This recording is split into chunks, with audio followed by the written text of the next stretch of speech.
Afternoon and good evening to all of you. We are starting a new webinar promoted by South Asia Democratic Forum. The webinar's title is Chinese-led expansionism across the Himalayas. I would, before presenting our speakers, I would just recall that last April, we did have a webinar on Putin's war in Europe. Where lies South Asia? Well, and to a certain extent, we could have named this webinar Chinese expansionism across the Himalayas. Where lies Europe? Because this is the big question mark. The Minister of Foreign Affairs of India said, something that has been very much quoted in the international press. Sometimes Europe sees all its problems as problems of the world, but sees problems of the world as somebody else's problems. And this is the issue. Europe understands what expansionism is when it feels it on its borders, but tends to forget what it is when it does not feel it. And that's a problem. That's a big problem. This European parochialism is an issue. And in our modest capacity, SADF intends to do its utmost to combat this sort of parochialism. And we have a very good set of speakers. We have the first one I will present now, and I will present the others in successive orders. The first is Professor Deepak. He is professor of Chinese at the Center of Chinese and Southeast Asian Studies at the Jawaharlal Nehru University in Delhi. He was trained in Chinese history and India-China relations at the Beijing University and the Chinese Academy of Social Sciences in Beijing. And he is a professor now at the Jawaharlal Nehru University in New Delhi, and also in the University of Edinburgh, Scotland, as you know, United Kingdom. And thank you so much for having accepted our invitation. And without further delay, please, the floor is yours. We are really looking forward to listen to you and to see your presentation. Please. Thank you, Paulo. Good to see all of you here, and old friend Siegfried Wolfe and new friend Anna. I have difficulty in pronouncing your first name, so please excuse me. Always, good to interact. I remember last we interacted on the Himalayan waters. It was an excellent seminar. So thank you for inviting me, and I would be sharing some of my experiences and what I have been writing and what I have been communicating with, fellow scholars in India and also China and beyond. I have made some slides. Paulo, could you please tell me how much time I have got so that I could restrict myself within the limited time? Well, feel free. We would like to see, 15 minutes would be the ideal, but I know that you have a lot to say, and we will have this, we'll keep this in our minds, and we will certainly, we are eager to see the explanation of the situation that you are preparing for. Yeah, thank you. So I'll try my best, to skip some of the slides in order to keep within the time. So, to start with, I'll start with two propositions. One of the propositions is that the balance of power has shifted in favor of China. And if I see it in the context between India and China, so it is very, very clear, especially in the last 2 decades. The asymmetries are huge, and if we see, the GDP to GDP ratio, China is 5 to 6 times now, perhaps bigger than India, and so is this expenditure on defense and border infrastructure, so on and so forth. So this balance of power, which is favoring China, has resulted in a different behavior from China. And that is my second proposition, that is that China has been changing the status quo, not only in the South China Sea. In fact, it has replicated the scheme of things of South China Sea in the Himalayan regions, wherever it borders with countries like India, Bhutan, even Nepal recently. So this is my second proposition. And the third is a smaller proposition, which is the Chinese foreign minister and the leaderships, they are calling on India that India should be placing the border problem in its proper position, which India finds problematic and unacceptable. So with the these propositions, I would be focusing primarily on the second and the third. I will not be elaborating on the first one. So the modus operandi in changing status quo, which was my second, it is same as what had happened in South China Sea. First, you lay claims to large swaths of land, and then in the name of civilians, or whether they are fishermen, or whether they are civilian boats, or whether they are now so-called like border villages, which are coming across the Himalayan borders. So they would occupy them and then militarize them, and then finally to pass it as a fait accompli to the other nation. And if that doesn't work, as it has been in the case with India and China, so they will offer in place so-called buffer zones, for possible disengagement between the two forces. So here I will give some of the examples where India and China has been talking about on these friction points. So first, you may recall, this June 2020 clash in Galwan, and here it is the picture of the Galwan incident. It is here, patrolling point 14, where the fisticuffs between Indian and Chinese soldiers happened. Basically, what happened that now the Chinese, so they are arguing that their perceived line of actual control, so it is at the confluence of this Galwan and Shyok River.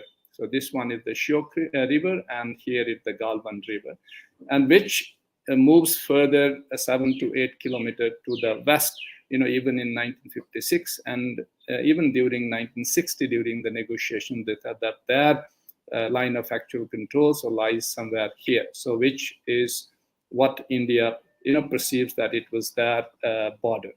So I will not go into the details of the incident, what happened in the aftermath when the disengagement started. So China said that, okay, so this is the point of friction where the clash happened. So you need to go back, 1.5 to 2 kilometers, and we will also go back.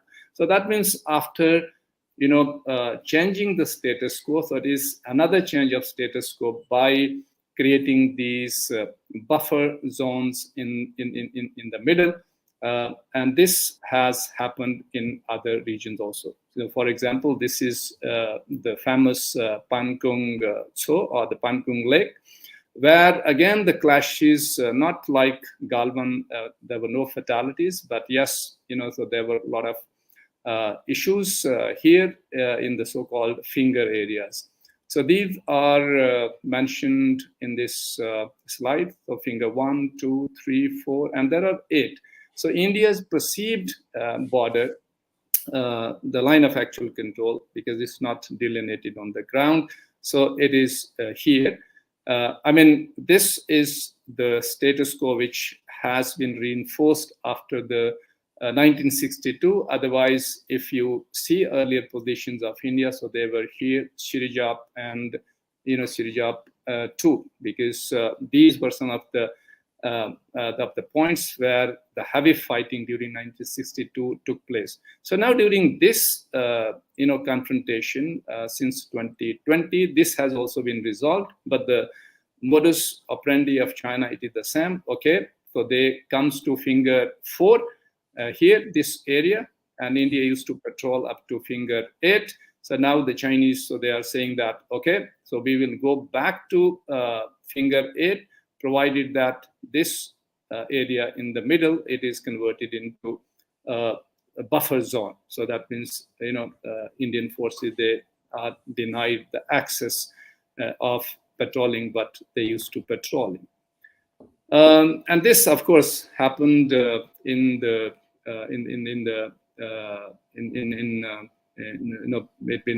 June and you can say 2022, and there are serious points of similar nature here in this next slide. So this is the latest where India and China, so they disengaged the Gogra hot spring area. Here again, if you see what Chinese have been claiming previously and what they are claiming now, so here is the huge area in the middle. So from this green line, all up to this route. So this is basically route to Galban, and this is a river, Kongrang River, and this is the Charlung River. So between them, so there is almost a distance of 1,000 square kilometers. So this has again been denied by China, and Indian troops, they used to patrol all the time to this area. So the place which is most contentious now, it is the Depsang plan, though the China has said that we have resolved all the friction points with the withdrawal from Gogra and Hot Spring. But this is the crux where again almost 900 square kilometer of the territory has been denied to India. So from this point, which is the DS-DBO road, India's last point below Karakoram here, and now India has built a road. This road is called DS-DBO road. I think perhaps it is the building of this road that it has created a lot of problems or anxieties for China, because now they saw India also reaching closer to the line of actual control, which earlier it was not there.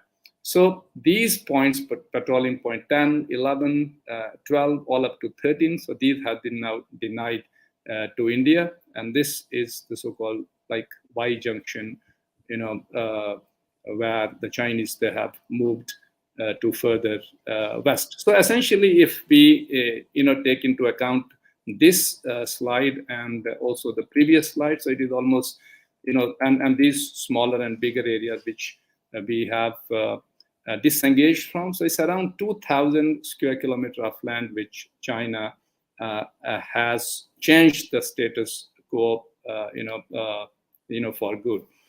So now coming to these border villages, which is a new phenomenon.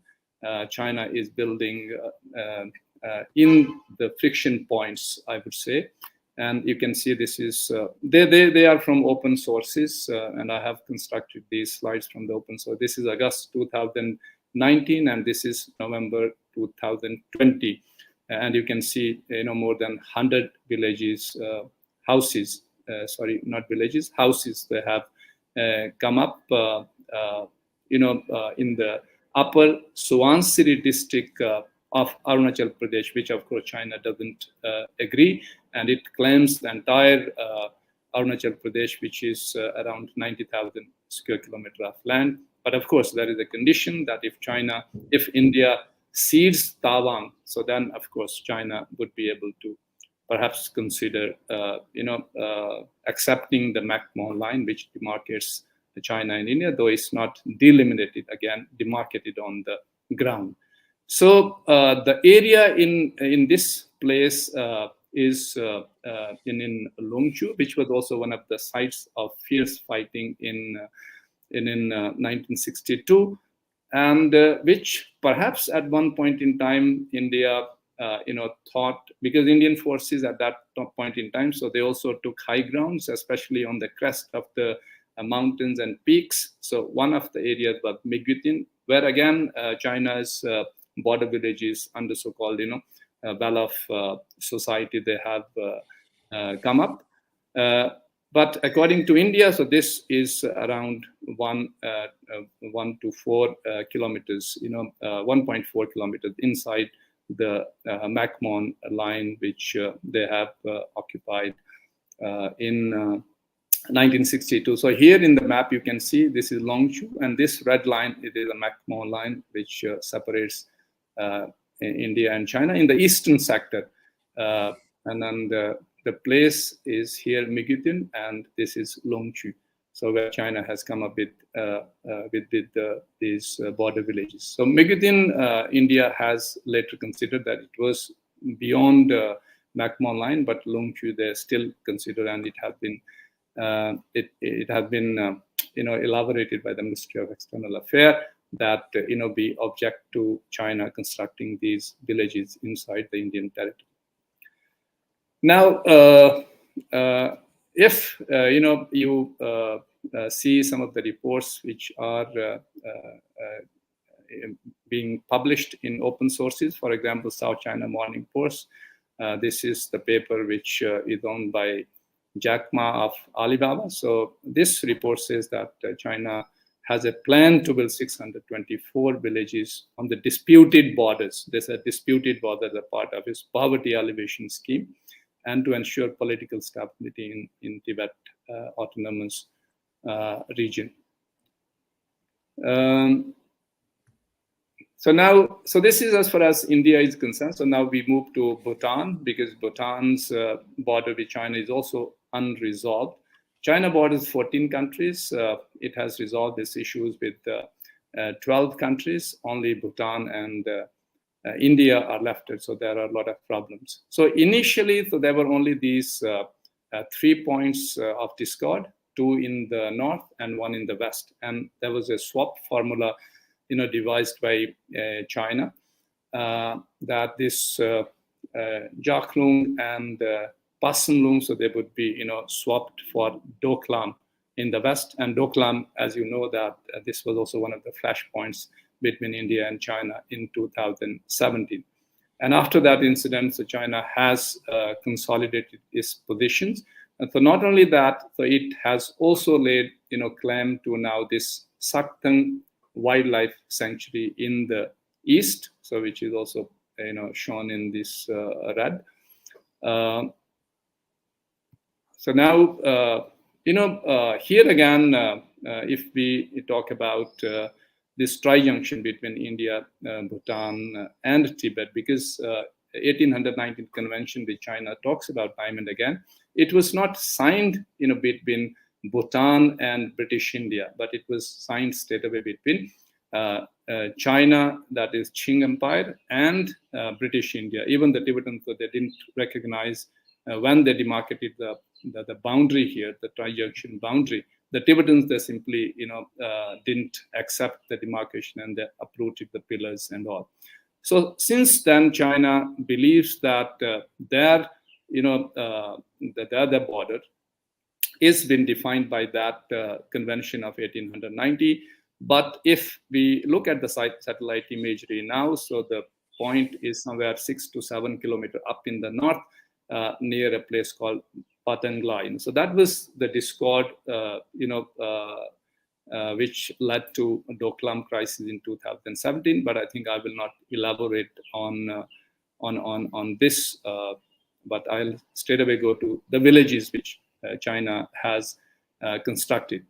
So in November 2020, one of our national television, so they revealed that they were constructing model village called Pangda in Bhutanese territory on the banks of Machu River.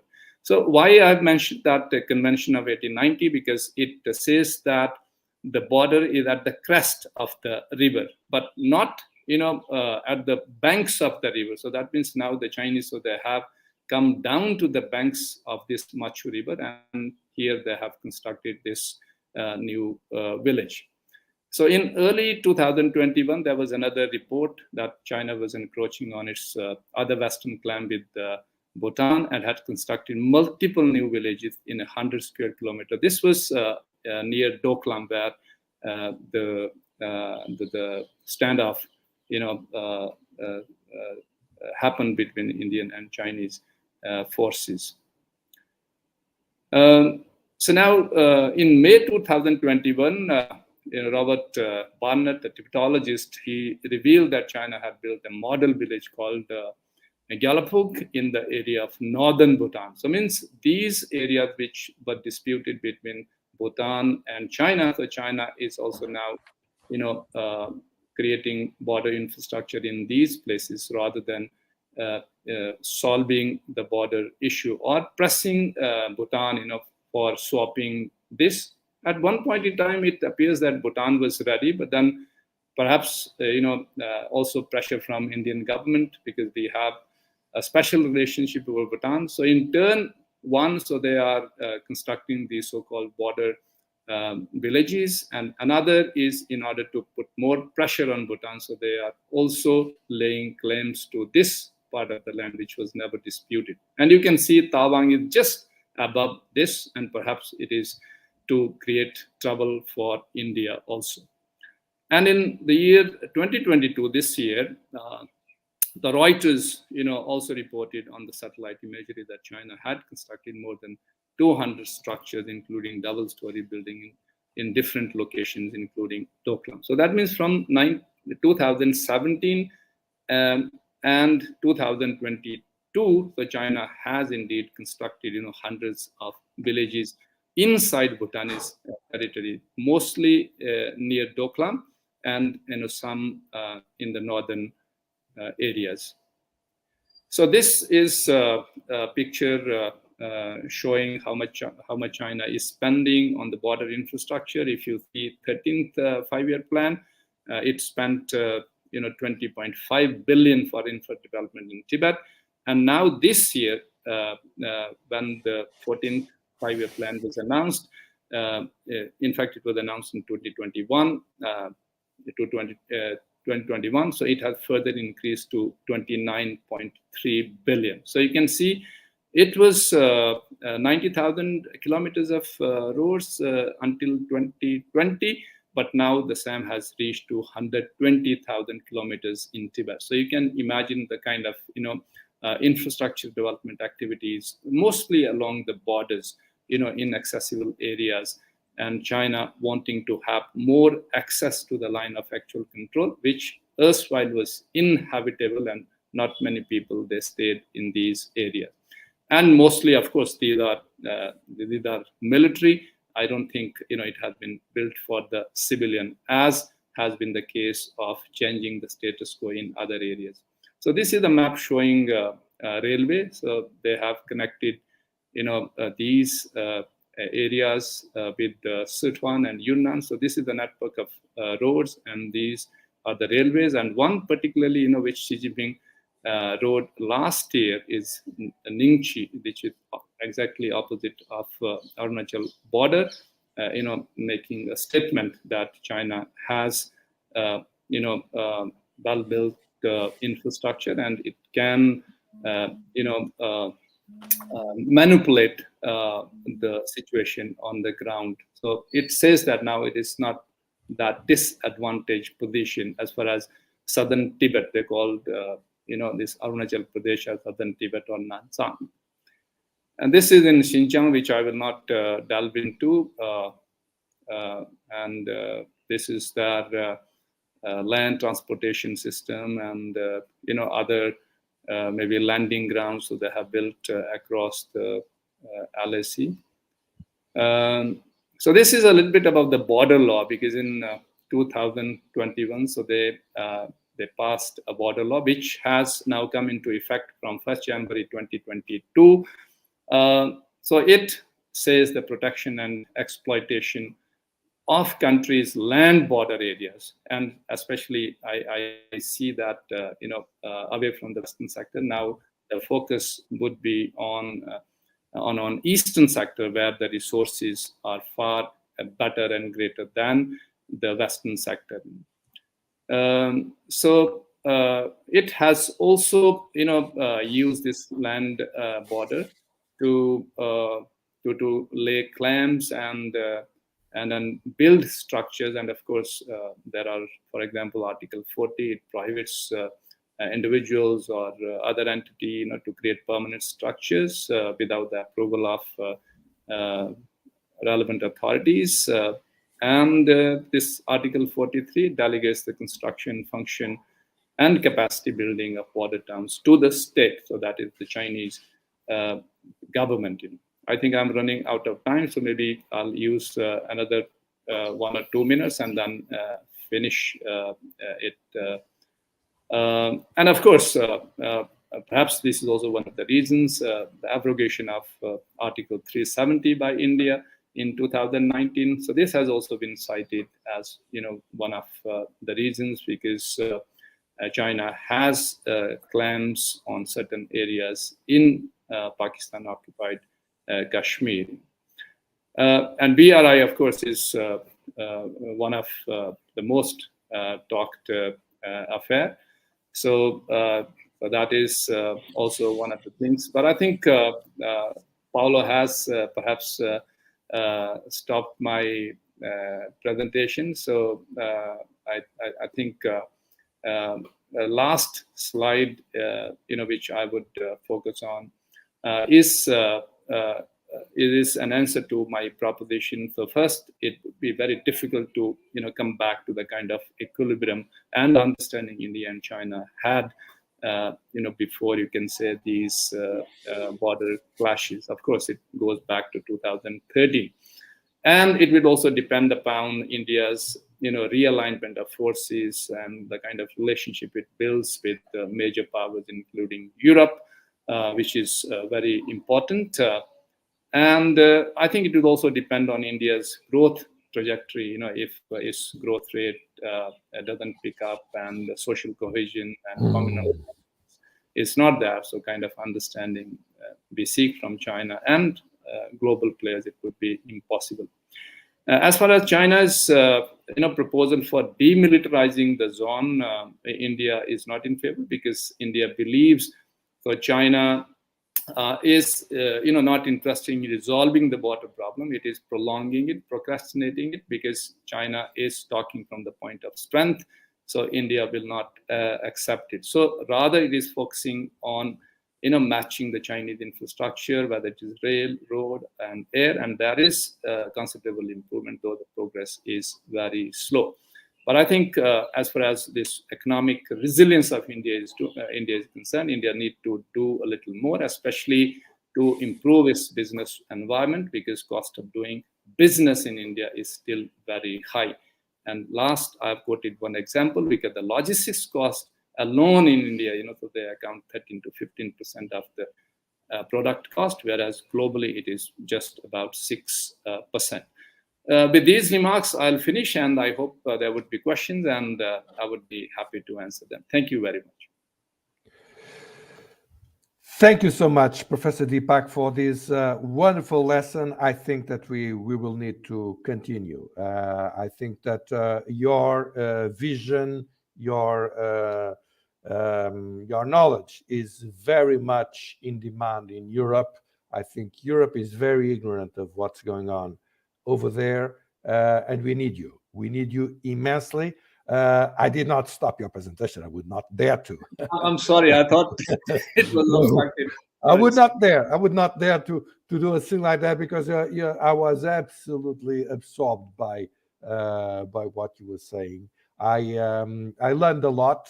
Of course, I think that you touched your parallel with with the South China Sea is brilliant. It's exactly what is happening for people Thank you. who do not understand the Himalayas. Okay, just look at what you know better, and you understood it. It's absolutely brilliant. I do not want to waste any time of this webinar, so I would immediately give the floor to our next guest, Dr. Susa Ana Ferenci. She's assistant professor at the National Dong Hua University in Hualien, Taiwan.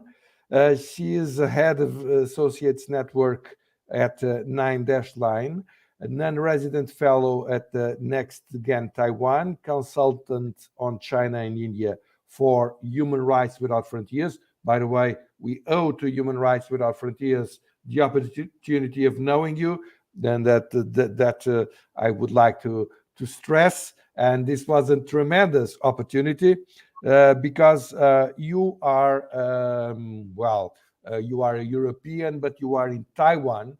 Taiwan, who to me is the temple of democracy. I've been there when I was a European parliamentarian. I'm very glad that a lot of American congressmen have been doing the same. Apparently, some of our appeasing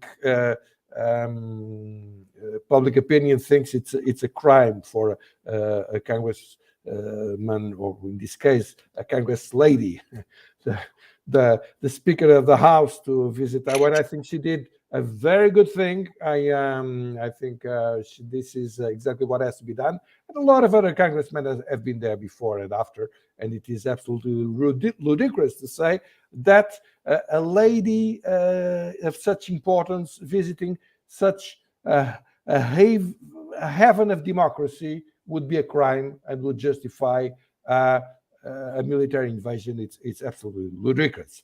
But not wasting any more time, you are in Taiwan. You are an expert on India-China's relations, and we would like to hear you on the whole of this issue, please. Thank you, Mr. Kasaka. It's really a pleasure to be here, and also good to be on the panel with my fellow panelists.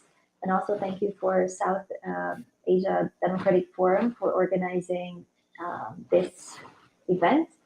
And because we are quite short on time, I believe I will go straight to making my presentation and making a few remarks. And I would like to build on the excellent and very specific presentation of Professor Deepak. I've also really much appreciated your comments. My view or my input will be rather general. Perhaps it will be useful to give a context to what you so eloquently presented, and I will then also speak about Taiwan. So what I would like to do in the next 10-15 minutes is to actually focus on three elements. In the first part, I would like to speak a little bit about Beijing's posture in the Indo-Pacific and Xi Jinping's ambitions in the region. Then second part, I would like to place Taiwan in this context and speak about Taiwan's relevance and importance. And finally, to have a few remarks on the EU's position concerning Taiwan and the escalation of tension in the Taiwan Strait, and what role the EU can or should or would play in the region. So first, on Beijing's regional and global ambitions. So I'd like to place the discussion in the context of the Indo-Pacific, as it is a region that has really been changing in profound ways. A region where most of global trade takes place, where the EU has also started to acknowledge that it has its own interests to protect. This is why we saw, I believe, in September 2021, the Indo-Pacific strategy of the European Union being put out. It's still to be implemented, but this strategy is indicative that there is a recognition in Brussels of the importance of the Indo-Pacific as a region. Also because more than 1/3 of European exports go to the Asia-Pacific markets, and a majority of these transit through the sea lanes of the Indian and the Pacific Oceans. And economic growth in Asia is really reshaping the strategic landscape, and China's growth is accelerating shifts in relative economic and strategic weight.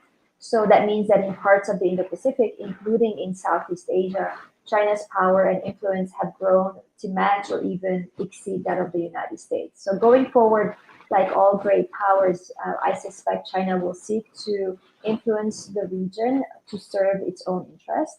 And this will lead to an increasingly contested Indo-Pacific region, because Beijing's drive to modernize its military and expand its reach abroad is not surprising and reflects, I guess, the natural tendency of emerging powers to exert increasing influence beyond their borders.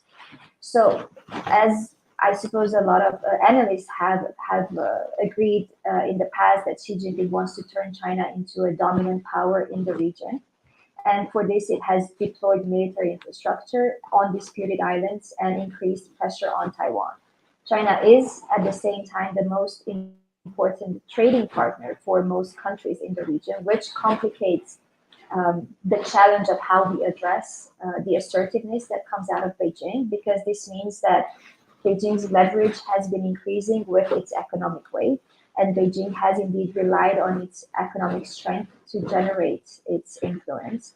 It has used its Belt and Road Initiative, as Professor Deepak also mentioned, but Beijing also used this economic power to exert influence in a strategic way and use economic coercion in fact against its neighbors. So Australia, South Korea, the Philippines, Taiwan have all been victims of the economic coercion, which is actually not only an Indo-Pacific problem, because it has gone beyond the Indo-Pacific, and European member states such as Lithuania, and also beyond Lithuania, other European countries have been victims. So this is just to bring in the complexity of the picture that we're dealing with. And so what we're seeing is an increased competition over economic integration. And this means that there is a risk that trade, which in the past has restrained strategic rivalry, is actually now fueling it instead. So a few words on China's military modernization. Beijing has rapidly improved the capability of its armed forces. Xi Jinping has been pushing to transform the PLA from a largely territorial force into a major maritime power. China has now the largest navy and air force in Asia, as well as the largest coast guard in the world. And Xi Jinping has emphasized a military-civil fusion, with Chinese firms forging relationships with foreign companies, acquiring know-how with military applications. And we have to remember that the PLA is, in fact, the armed wing of the Chinese Communist Party. So the main objective is to protect the party's rule. And moving beyond the militarization, of course, the China dream that Xi Jinping has been pursuing is to be realized with the strict control of the CCP and a loyal PLA. So since coming to power, Xi Jinping has cleansed the party and the military and has consolidated his power through an extensive anti-corruption campaign. So the PLA Navy has been developing capabilities for use in distant seas. So it opened its first military base in Djibouti near Chinese operated port in 2017, and has also directly increased its military presence in the East China Sea and the South China Sea. The South China Sea is home to strategically vital shipping lanes, and the purpose of the artificial islands is to give China the ability to enforce its claims to 90% of the South China Sea. And I guess this is where I could directly connect to Professor Deepak's points on the significance of the status quo and the China's modus operandi in changing the status quo, and how this is something that we've seen unfold in the South China Sea. So what I try to illustrate here is that China has much greater power projection capabilities today, telling its neighbors that it intends to assert its so-called historic rights to maritime resources such as oil and gas and fish. But of course, we have to remember, take a step back and remember that China has significant domestic challenges. We right now still have a zero COVID policy in place that has shown its negative consequences on economic growth and innovation. And these problems will not be easy to solve, but they may delay Beijing's efforts to turn China into a world-class military power. So what does this all mean for Taiwan? Well, taking Taiwan by force, if necessary, is at the core of Xi Jinping's global plans. And as China has modernized its military, it has intensified pressure on Taiwan. In fact, Taiwan has been the main catalyst in PLA modernization. Beijing views Taiwan as part of the PRC, and it does not negotiate on this point. And I think the reaction, the heavy-handed reaction to the visit of Nancy Pelosi in August was an indication that this is the case, that China does not compromise, that that Beijing is trying to set a new normal and de facto changing the status quo in the Taiwan Strait. So what from the statistics or from my reading is that half of the aircraft that was sent by China towards Taiwan between August the 5th and the 25th crossed the median line. This is not the first time, but the scale of intensity of this heavy-handed reaction is changing the status quo on the ground, de facto changing it. Also, Beijing does not recognize the median line as a legal border, and its Air Force has been testing it since the late 90s. At the same time, I would like to add that disrupting the stability in the region overall is not in Beijing's interest. So I think it is important to be mindful of what the strategic interests of Beijing are and how important Taiwan is for Beijing.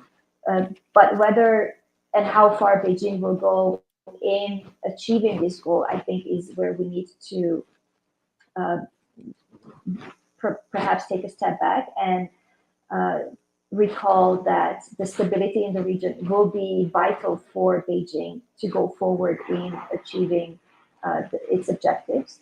And I think for Beijing, its relations with the EU will also be very important in terms of its economic objectives. So perhaps this is a good point or good moment for me to turn to my last part in my presentation in terms of the EU's role in this picture. And also, I guess we have legitimate questions.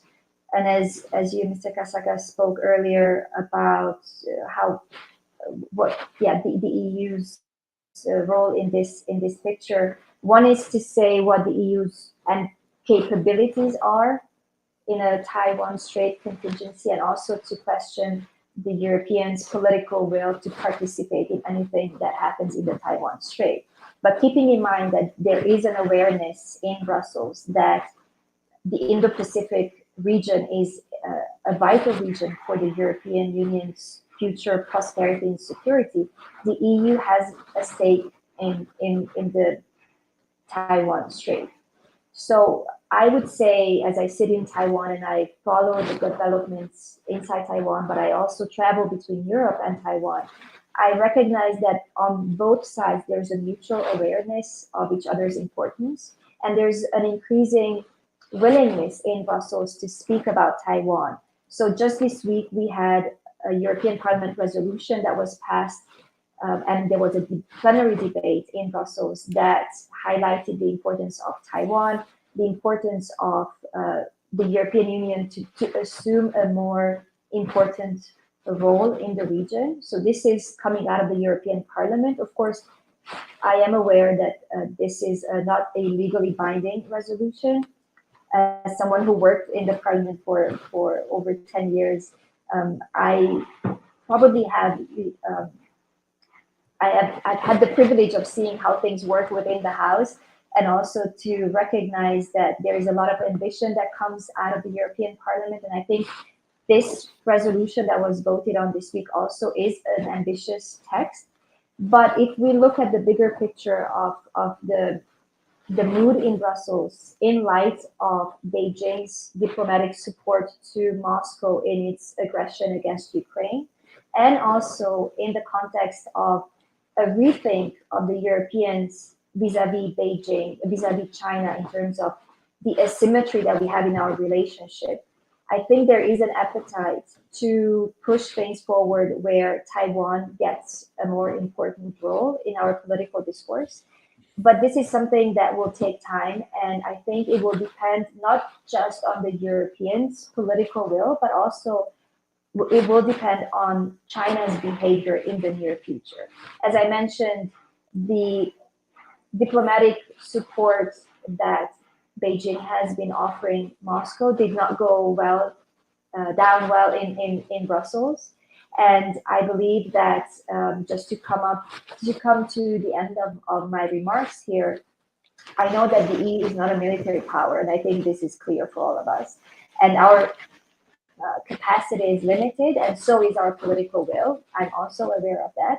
But I think cooperating with like-minded partners in the Pacific, which we've seen growing with India, with South Korea, because we see that there is an appetite in strengthening security cooperation within the region. So we have the quadrilateral dialogue between India and the US, Australia and Japan. I see a clear awareness in Brussels that we need to move along these lines, and we have specific member states who are driving this process forward. So I believe that this momentum is going to last, but I also encourage the European member states that they need to step up their efforts, and they need to start a regular conversation and also an open conversation on what role they want to play in a Taiwan contingency, how they can strengthen their strategic partnership with India, and how they can work closer together with other countries in the region, including Japan. So perhaps I come to the end of my presentation here so that we have some time for a conversation and an exchange. So thank you for your attention. Thank you so much, Dr. Susanna Ferenci.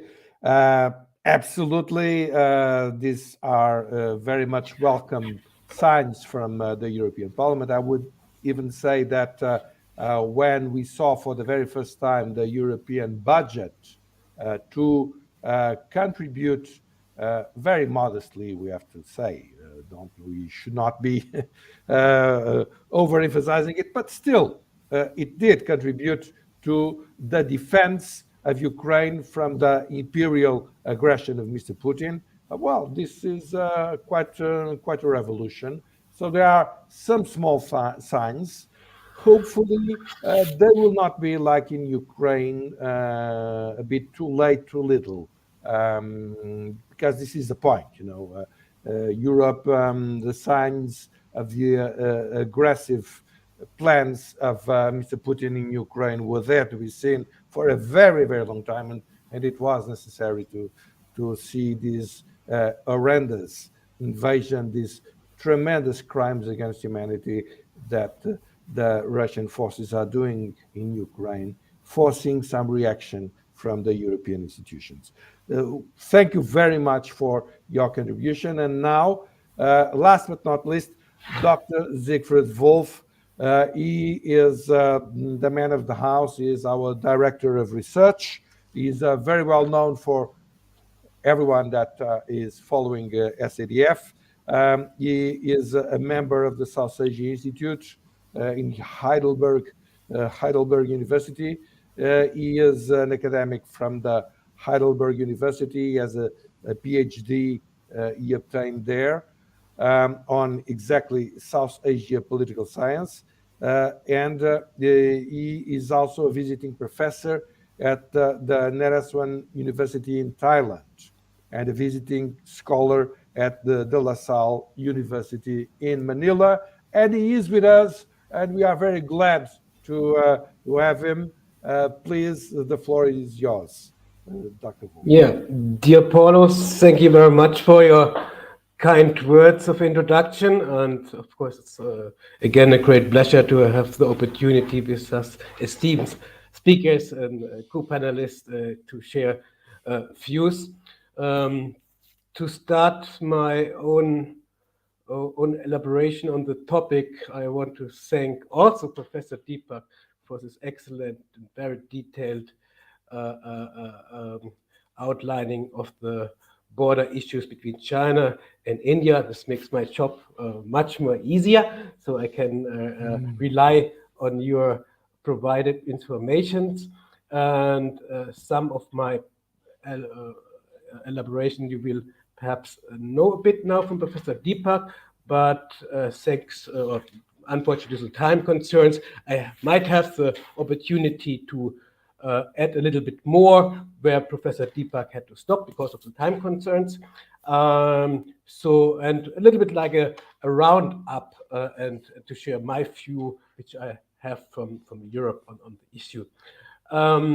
As we already heard from Professor Deepak, Beijing is pushingly, increasingly its expansionist agenda at its Himalayan frontiers with South Asia. I also discussed this issue in an earlier publication by SADF. You will find the reference in the outline of our conversation today. As we also heard from Professor Deepak, China constructed hundreds of settlements, not only along the Tibetan side of the mountainous region, but also within the territory of its neighboring Bhutan. Here, a report of Robert Barnett identified not only an intensification of construction activities, but also an extension of types of infrastructure built by China on claimed territories, which means road, villages, military outposts, and other security surveillance facilities. The latter, as well as similar reports from the China-Nepalese border region, are reflecting for me the wider expansionist strategy by the Chinese leadership. That strategy begins with a formulation of territorial claims, which you heard from Dr. Sousa and Professor Deepak, vis-a-vis a given neighbor, followed by the launch of a construction campaign within the disputed area, in turn accompanied by migrants, Chinese settler, which are usually characterized also by paramilitary features. In my earlier mentioned work on the subject, I refer to the argument made by Don McLean Gill that China has been quietly expanding its territorial reach throughout South Asia to maximize power and to constrain New Delhi's role as a status quo power in the region.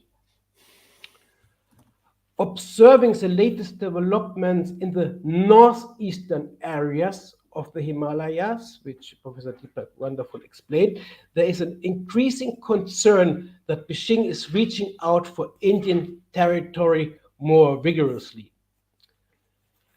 There are several indications substantiating such a threat perception, underpinning that China has become more aggressive in its territorial claims over Indian territory, and I want to highlight in this context 4 points. As already mentioned before, on January 1st this year, the new land border law in China came into effect, apparently designed to standardize and strengthen the country's border control and protection.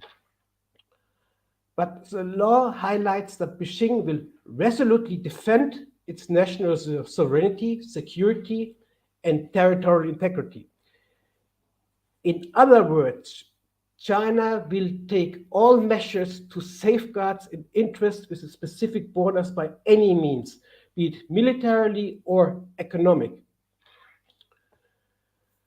Considering the tone and the timing, there is a view among international experts that this legislation will be used to justify a more assertive Chinese posture and signaling Beijing's determination to resolve the border disputes on its preferred terms.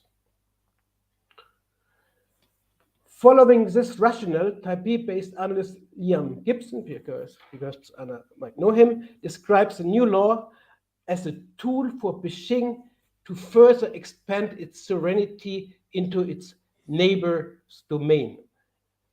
That the land borders law is encouraging the proactive resolution of outstanding border issues as well as effectively legitimize the use of force along its borders, creates additional concerns among observers. According to former Indian ambassador to China, Gautam Bambawale, by their action in eastern Ladakh, the Chinese are clearly indicating that they are tired of trying to resolve the boundary or the LAC through negotiations. They are indicating they will do it through use of force. Another critical aspect of the border law for me is that it provides for a civil-military fusion strategy, emphasizing the improvement of public services and infrastructure along the borders, as also incorporating the local population in territorial defense. It is noteworthy here that the law calls for increased settlement of the civilian population along the border. China has previously used the strategy of moving its civilian population along the contested part of the line of actual control, on the basis of which it claims rightful ownership.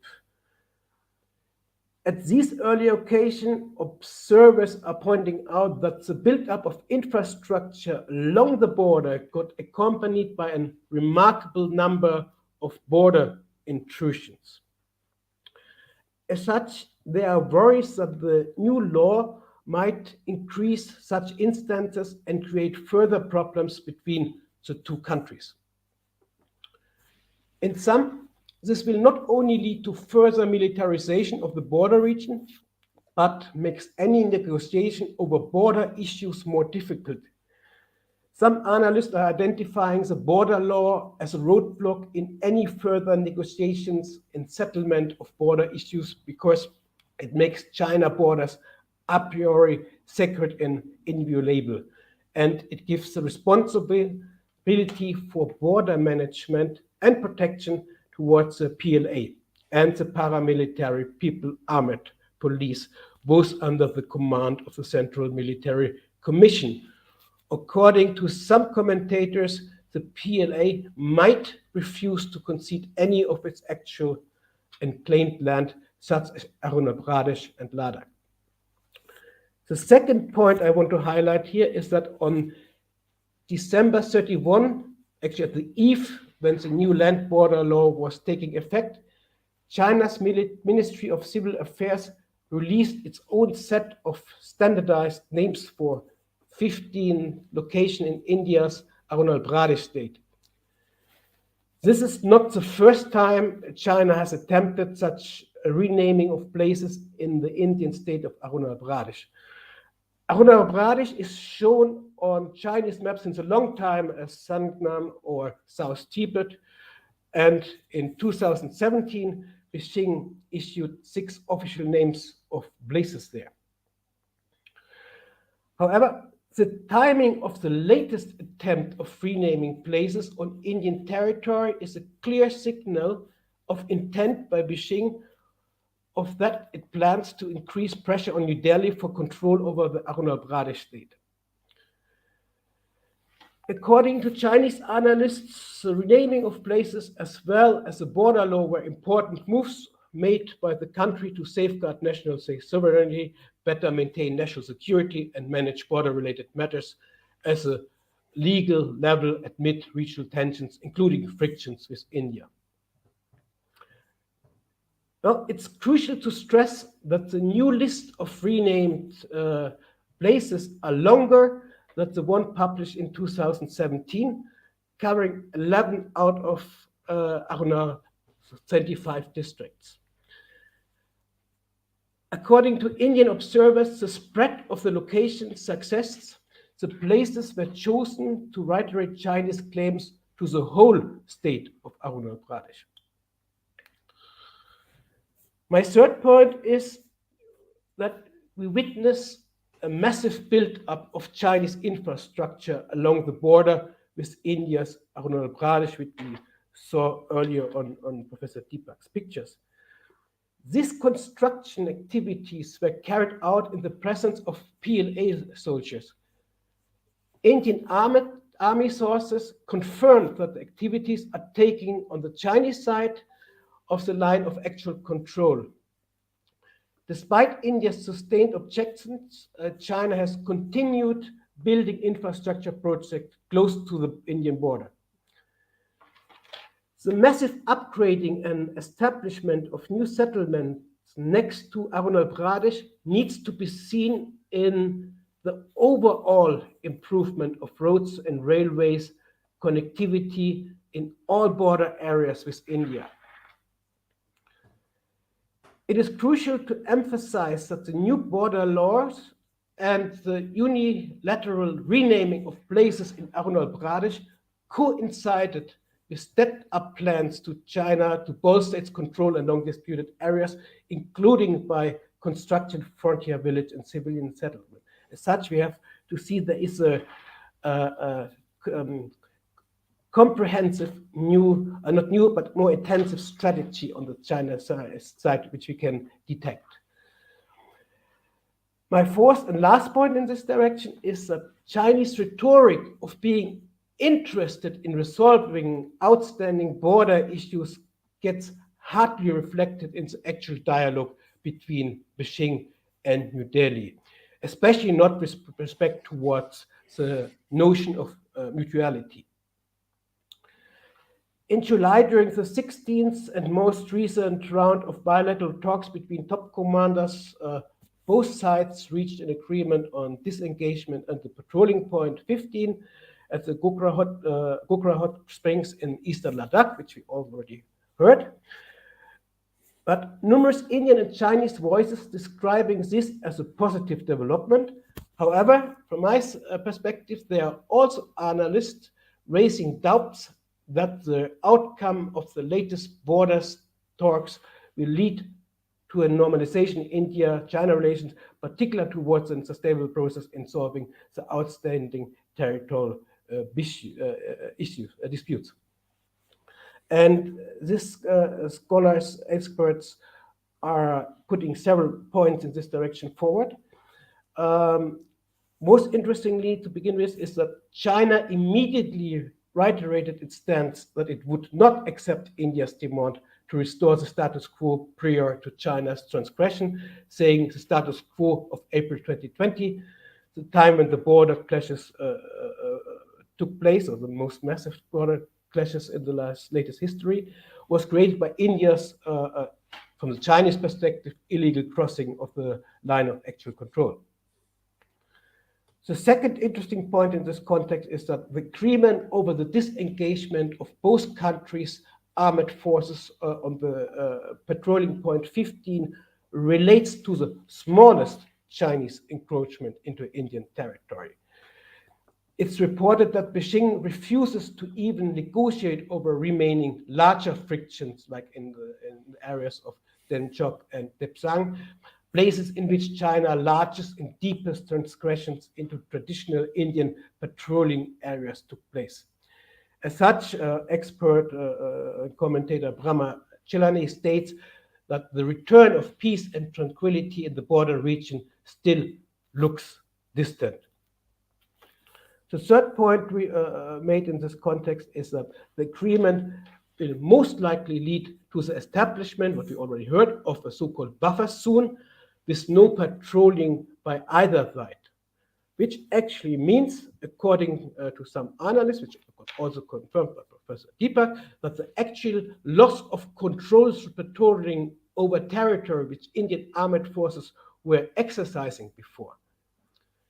In other words, China was able to achieve the formalization of a changed status quo. To sum up, the large-scale build-up of infrastructure, massing of troops, and creation of new settlements at the Chinese side of the line of actual control adds to the grim perspective regarding the future developments in the eastern Himalaya and other parts of this area. China's new land border laws, providing its armed forces what I would describe as an internal carte blanche for the use of violence against the country's neighbors, which make a peaceful solution of conflicts over disputed territory with Beijing even more difficult. One last line I want to add, and also to refer to Dr. Sousa's elaboration and very interesting statement when it comes to the European Union. What I see at the moment is that, as Dr. Sousa mentioned, there is a lot of very increasing sensitivity and understanding when it comes to Taiwanese security concern.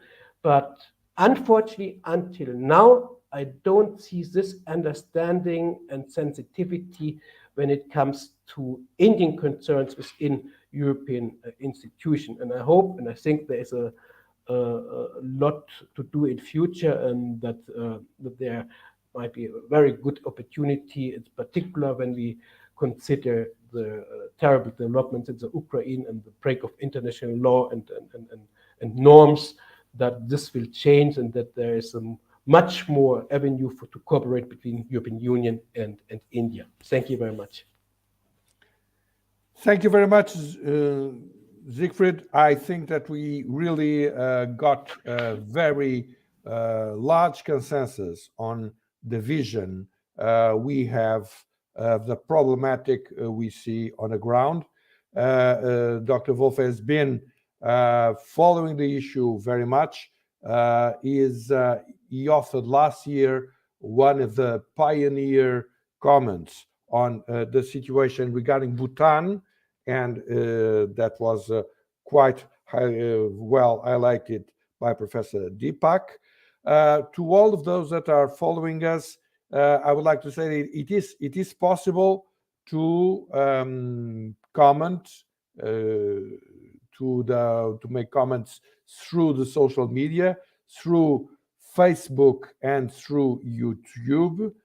It will be possible very soon to do it as well in LinkedIn, and we welcome all comments. Well, but the issue here, as at this point, allows me to make perhaps a first question, which is, China, at least formally, addresses or makes its territorial expansion in quite a different manner than Russia does. The issue of the South China Sea is really impressive. So it is a mix of economic pressure, of facts on the ground, of skirmishes, of, for instance, in the South China Sea, a fishing fleet that is more a militia than there for militia and military purposes than actually to fish, although it can fish as well, and with some ecological tragic consequences as well. But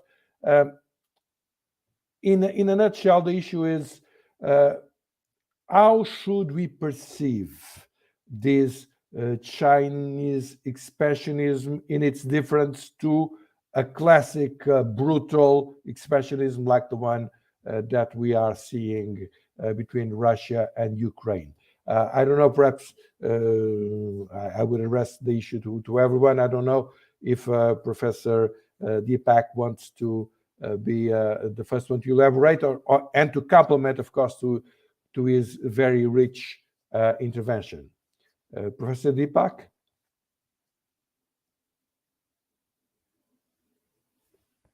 Oh. Yeah, I think I was muted, so unmuted now. So thank you, Paulo, for this question. I think, the China, perhaps, as far as India is concerned, so it has kept the border issue alive because it's not really wanting to resolve it. even though it was the first to argue for the East-West swap, that is the actual jurisdiction of respective sectors, it would belong to the parties, those who have it.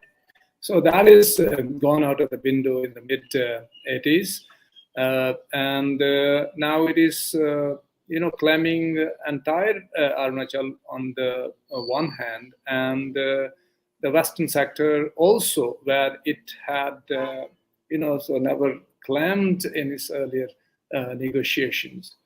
I think why China is behaving like this, especially in the region, including India.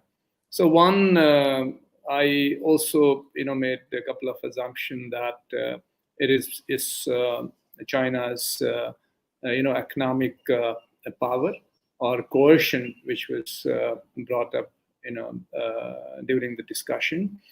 And the second also, is military coercion. And it believes that if these land borders are unsettled, so China, relying on its, you can say, asymmetrical power, vis-a-vis neighbor, so it could realize its intentions as far as expansion is concerned. So in the Himalayas, of course, it is a vast desert, you can say, rich resources are there. Initially, they simply wanted to keep oxygen. Now even oxygen has been in the news because there are, possible, you can say, minerals which are equally important for China's, say, rice, or the way they have been, exploiting the resources of other countries through Belt and Road Initiative. And I think as long as the China believes it is having, you can say, the point of strength with its neighbors, I don't think it would be, wanting to resolve these crises. And some we have seen how from South China Sea, the youth have, brilliantly, it has changed the status quo overnight and without any fuss. Even the United States not been able to check it there. And now Taiwan Straits it has done. And perhaps the fait accompli would be given and passed on to the receptors if they are okay with it. And most of the time, I think they would be okay because they are the weaker powers. But perhaps not against India, because India has stood up against China, and perhaps has also called the Chinese bluff. And China perhaps testing the water that India means business, even if India has to get convinced through these buffer zones. But it will stand up, and a large conflict with India, perhaps it would be self-destructive. So therefore, perhaps against India, it may not be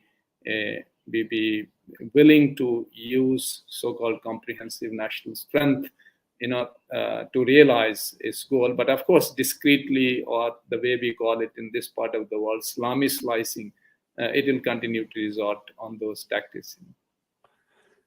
Thank you so Not much.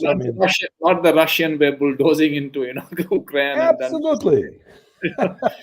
Absolutely. I think you are absolutely right. That is salami slicing.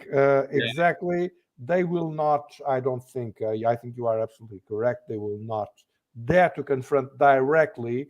They will make pressure. They will continue to make pressure. I think that, Dr. Anna Souza Ferenci pointed out to a thing that is very important, which is this COVID mania that really, how can, with their policy, their present policy, how can they put, the army, in a country that does not obey to the same rules.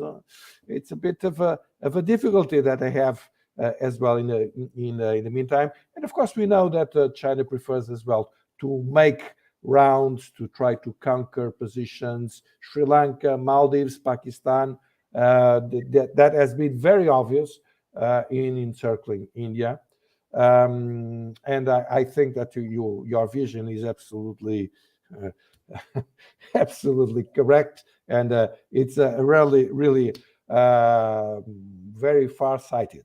Well, some more comments from you on this. Yes, please.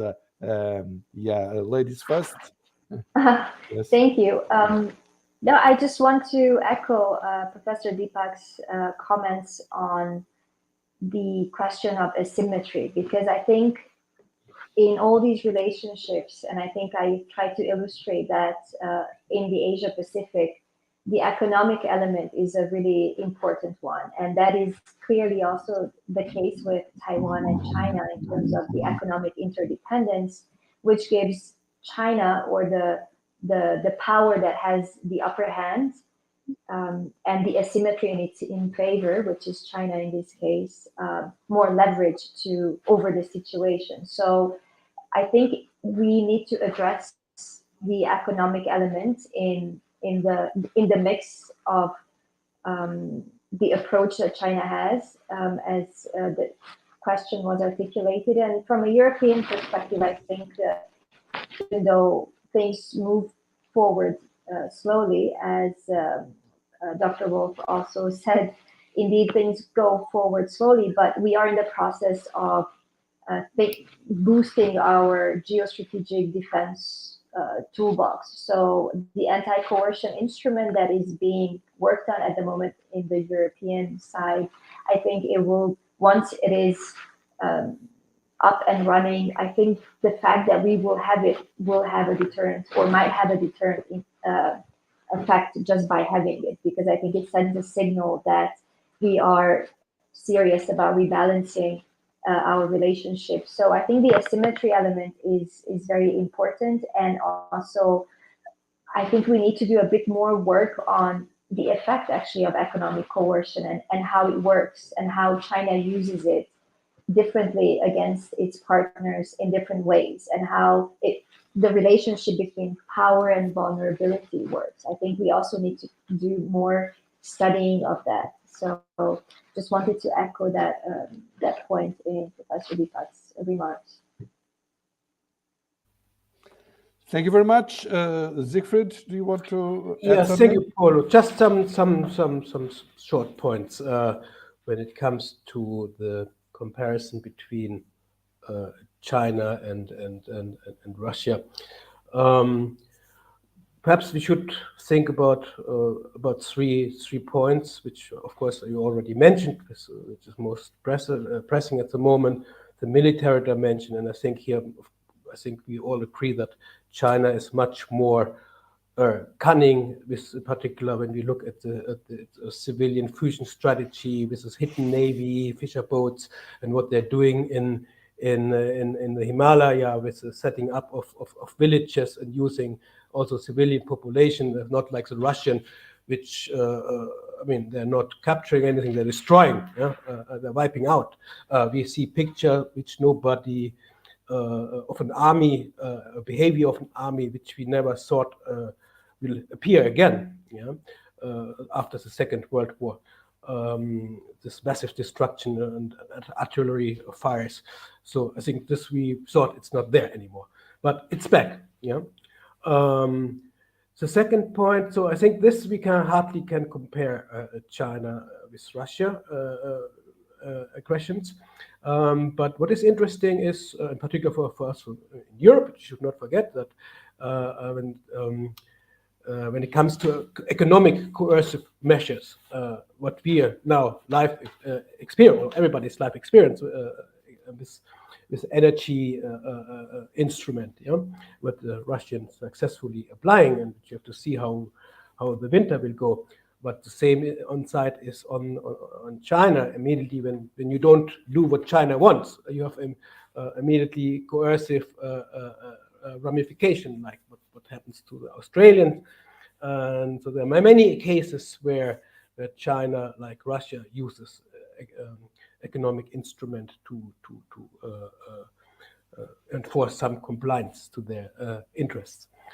And the third one, which is also very interesting, is where we have a lot of similarities, I think, between these two autocratic regimes, how they use public diplomacy, influence operation, and we heard already the Belt and Road Initiative today. So when we see what the massive Chinese influence operation, or let's say how much money even was pushed into Brussels to organize pro-Chinese Belt and Road events, how nice it is and everything. So there are a lot of things happening, but I think in this direction, the Russians are much smarter, much more successful.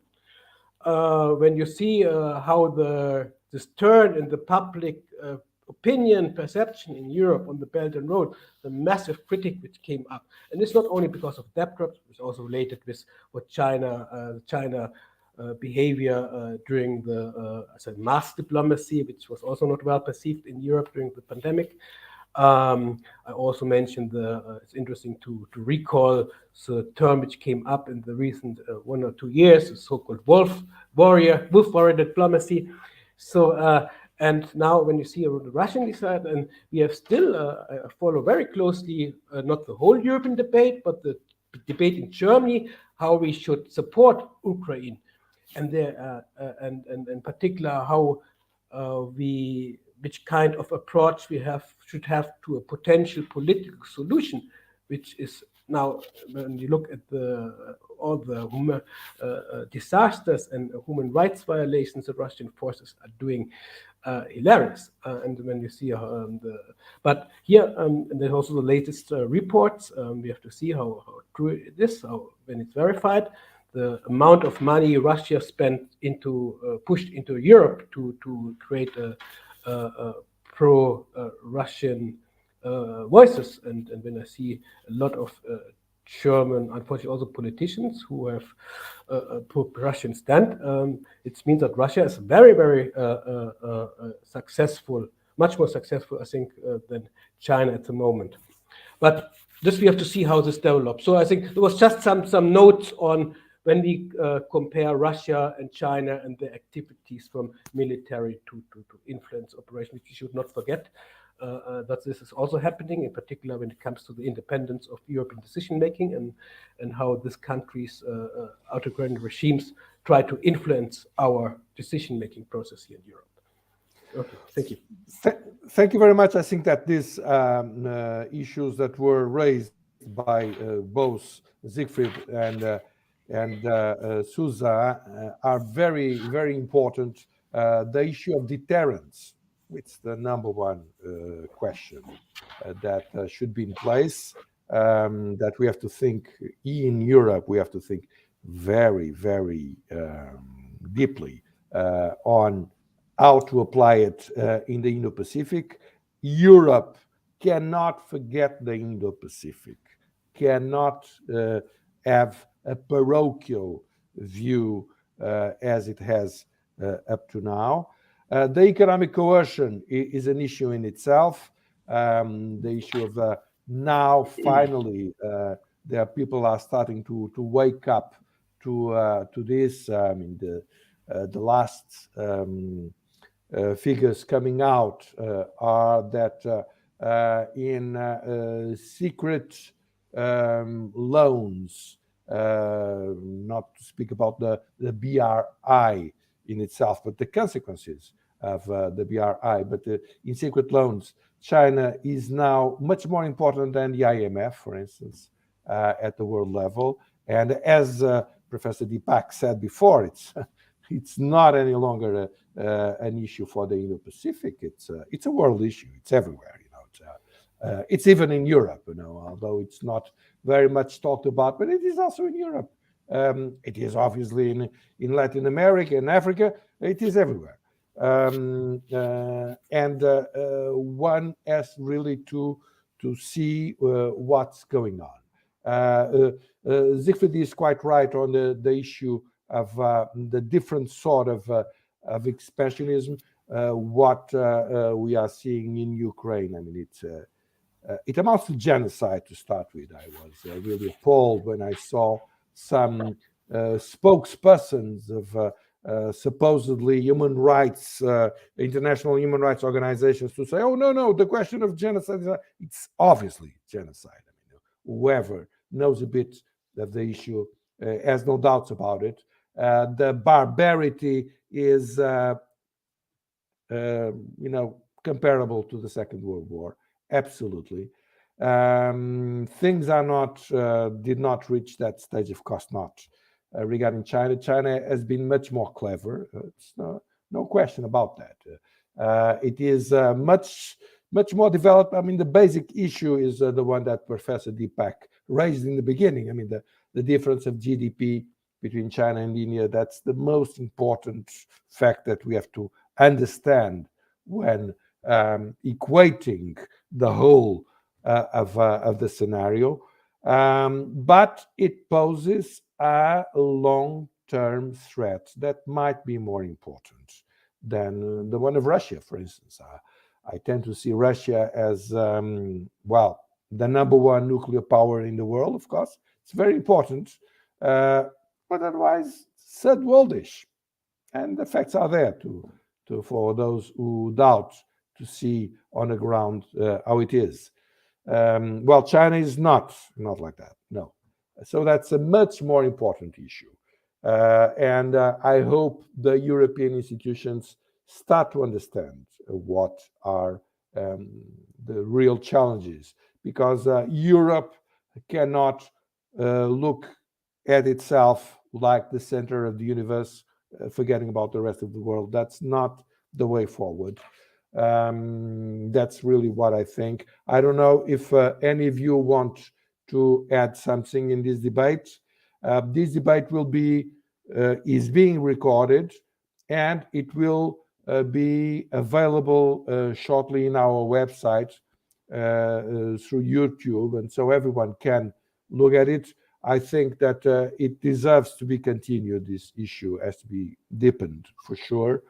You made wonderful contributions. Of course, if any of you have the time and the opportunity, we will be much welcoming your written contributions in our publications. And we certainly will continue to discuss the present topic. So, if no one else wants to say anything else, I just want to... I think... please.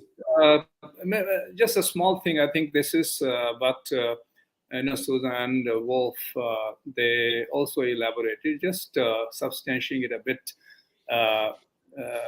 Because I think China is, wanting to see the larger picture. So where it wanted to position itself at the center of the world stage. And this also then, brings us to another thing, what kind of the political, economic architecture it would like to establish. And then I think the way it is moving bit by bit towards it, though discreetly, the typical Chinese way. So that I think maybe the world population, especially Europe, which sometimes, as our foreign minister says, that it is indifferent to some of the issues, perhaps of this part of the world. Because if we see how China wanting to make the world dependent on it, whether it is the supply chains, the goods and services being offered, through the BRI, and the way, especially, it has been designing or planning for self-sufficiency in key industries, key sectors. So making China 2025 is all about it. And the big fund, which we have been talking about, though there is a little bit storm in China's, semiconductor industry, but it is very much, geared towards that direction, where the world will have a dependence on China in key sectors and key technologies. So I think it is here the European Union, as a unit, and in tandem with the United States and perhaps other like-minded people. So they really need to look into that, because if we talk about Industrial Revolution 4.0, so then these technologies, especially the dominance of a particular country or a bloc on these technology, it is going to be very, very detrimental to the regional peace and security, and also the upcoming global order that we are contemplating. So with this, I think I'll conclude. Thank you. Thank you very much, Professor Deepak. Thank you very much, Dr. Zsuzsa Ferenci. Thank you very much, Dr. Siegfried Wolfe. Thank you very much, Albino, for managing the whole of our debate. We will continue in touch. This will be available very soon, in a few hours, I hope, for all of those who want to continue to see it. And we will continue our initiatives, and we are very much thankful to, once again, for your participation. Goodbye. Thank you. Bye-bye. Thank you. Thank you. Bye-bye.